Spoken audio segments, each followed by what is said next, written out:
Beauté, chers compatriotes, quel que soit le lieu où vous êtes sur la terre, que vous soyez au Congo dans des conditions difficiles que j'ai expérimentées moi-même tout récemment, aussi bien au niveau des hôpitaux, au niveau de la vie, le coût de vie et au niveau des salaires aussi.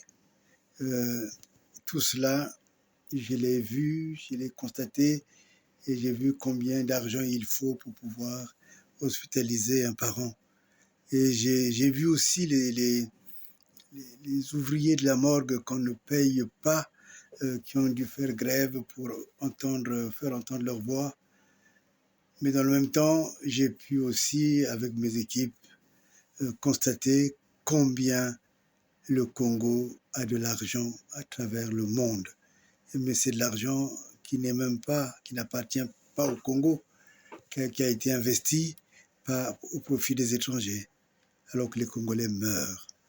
Et c'est pour cela, chers compatriotes, que je crois que pour notre pays, en étant très objectifs, nous pouvons adopter le concept de certains confrères, disons, juristes internationaux ou stratèges dans les relations internationales qui appellent un pays comme le Congo un État échoué. Le Congo est un État échoué parce que on ne peut pas, quand on est vraiment sérieux et consciencieux, s'abstenir de se dire mais comment Sassou a pu-t-il échouer? Comment a-t-il pu échouer avec un règne le plus long qui puisse exister dans l'histoire des présidences du Congo, plus de 40 ans ou tout au moins 40 ans bientôt, une situation financière qui dépasse les embellis parce que le Congo a dans ces 40 années accumulé beaucoup d'argent, beaucoup d'argent. Mais cet argent ne vient même pas nourrir les Congolais, au contraire, il nourrit les étrangers.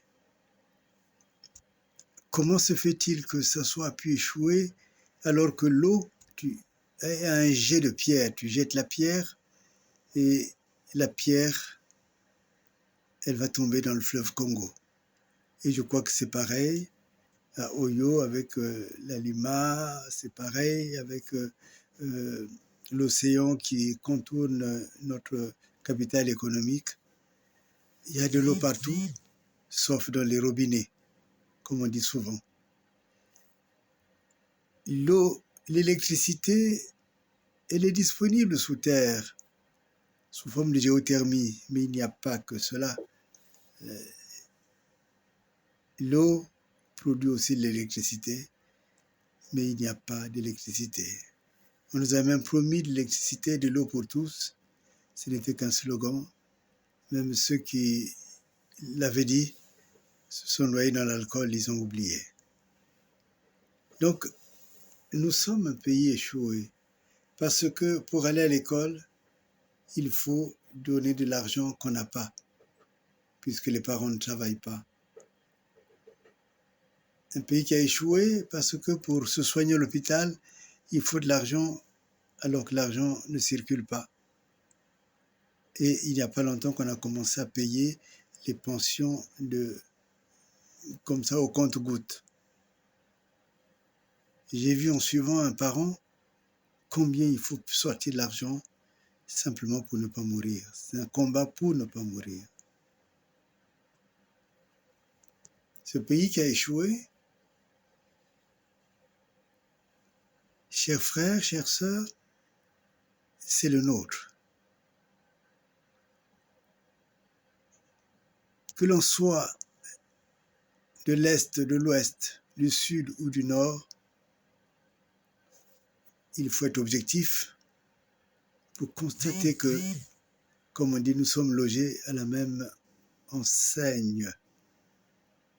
C'est-à-dire que nous avons des souffrances partagées, plus ou moins, mais c'est des souffrances partagées, qui font que qu'on soutienne le régime ou qu'on ne le soutienne pas, en réalité, le régime ne sert plus à rien, du moins dans la logique de la gouvernance d'un pays. Donc, ce pays qui a échoué nous laisse en responsabilité. Vous qui portez les armes, sachez que ces armes, on vous les a données pour défendre un régime. Mais ce régime qui ne s'occupe pas de nous, ou même l'Embauchi, on arrive à dire, mais quel est l'avenir d'Embauchi? Ceux qui croyaient, ou ceux à qui on a fait croire que ce régime est à eux, ce régime les a abandonnés.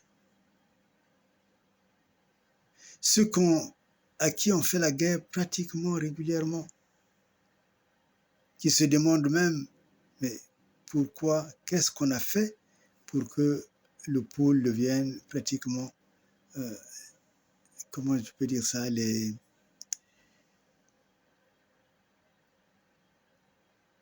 cibles à tout instant de ce régime.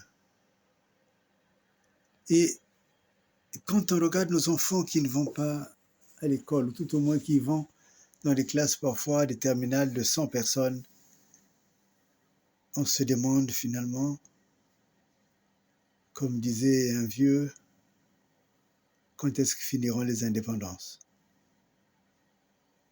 Or, justement, on a besoin de les indépendances. La question que l'on peut se poser, mais pourquoi est-ce que,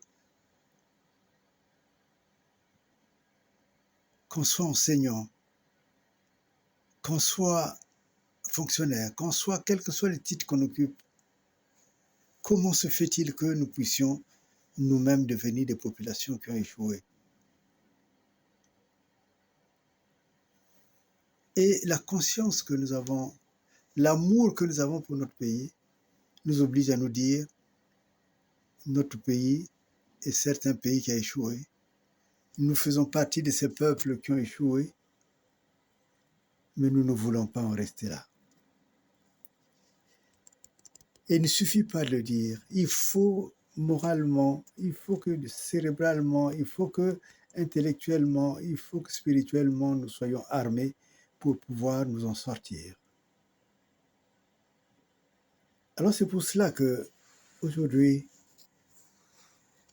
je viens vous parler d'un projet civilisationnel qui nous permettra de sortir la tête déjà de l'eau, mais au-delà de l'eau, de reprendre les ressources, de réarmer notre conscience pour que nous puissions nous battre et combattre pour le pays. Cela est dans notre propre culture. Lorsqu'on demande à l'étranger que sont les Congolais ou qui sont les Congolais, on nous répond que ce sont des Bantous. Et je crois que là est véritablement la clé. Parce que de la même manière qu'on a écrit le Fulakari au lieu de Lufualankari, de la même manière, il nous faut réécrire les Bantous. On n'est pas des Bantous. Nous sommes des Bantous.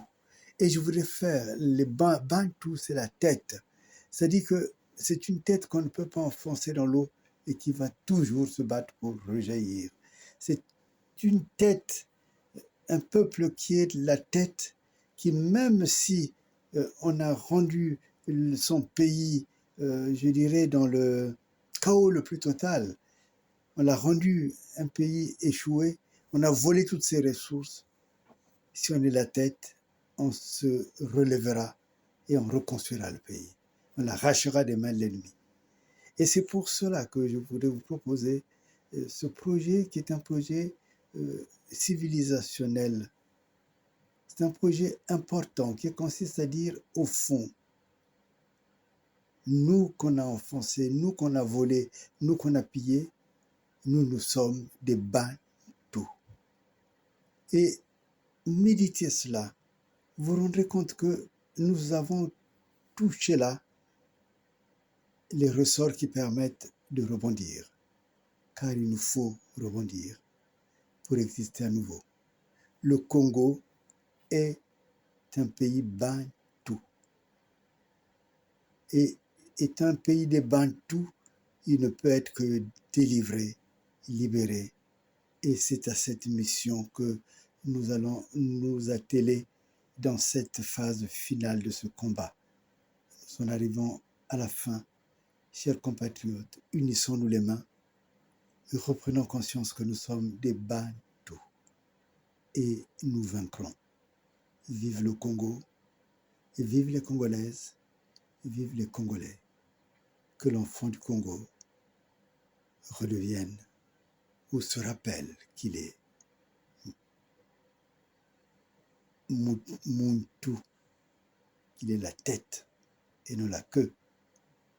Que tout son peuple, c'est un peuple bantou et non plus un peuple bantou. Voilà la clé pour nous en sortir.